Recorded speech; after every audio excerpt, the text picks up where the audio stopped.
Hi guys, so paano nga ba ang tamang pag-i-encash ng cheque?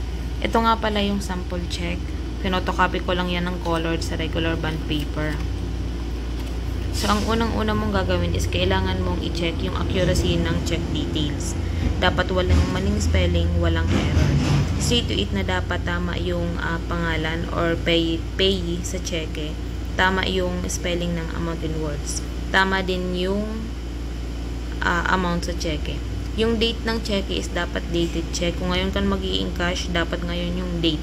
Hindi pwedeng naka-date bukas tapos ngayon mo i-encash. Yung validity pala guys ng cheque is for a period of 6 months.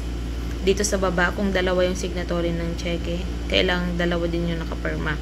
Hindi pwedeng isa lang. Kapag isa lang yung nakapirma, hindi mo mai-encash yan. So, after checking the accuracy of the check details, isulat mo dito sa likod yung complete name, contact number, address, and then signature. Ayan. Kung halimbawa naman madalas ka na nag-i-encash sa bank, pwede mo na din isulat agad yung ID number and then signature.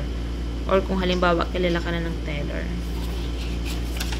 Dito pala guys, sa amount ng cheque, especially kung halimbawa yung i-encash mo is malalaking amount, i-inform mo dapat muna yung signatory ng cheque na mag-i-encash ka for that certain day para if in case tumawag yung teller for confirmation is mako-confirm ng signatory ng cheque na talagang nag-issue siya ng ganitong amount sa ganitong tao.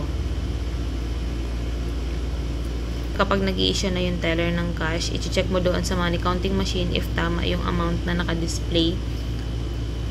Kapag malaki, usually kapag malaki yung amount ng pera, i-check mo doon sa money counting machine. Pero kung mababa lang din naman yung i-encash na pera, is kahit bilangin mo na lang din manually. Para if halimbawa kulang or if halimbawa sobra, doon pa lang sa harap ng teller is mare-resolve na kung ano man yung discrepancy. So yun lang guys, if ever may questions kayo, comment lang kayo sa baba. Thank you for watching. Bye!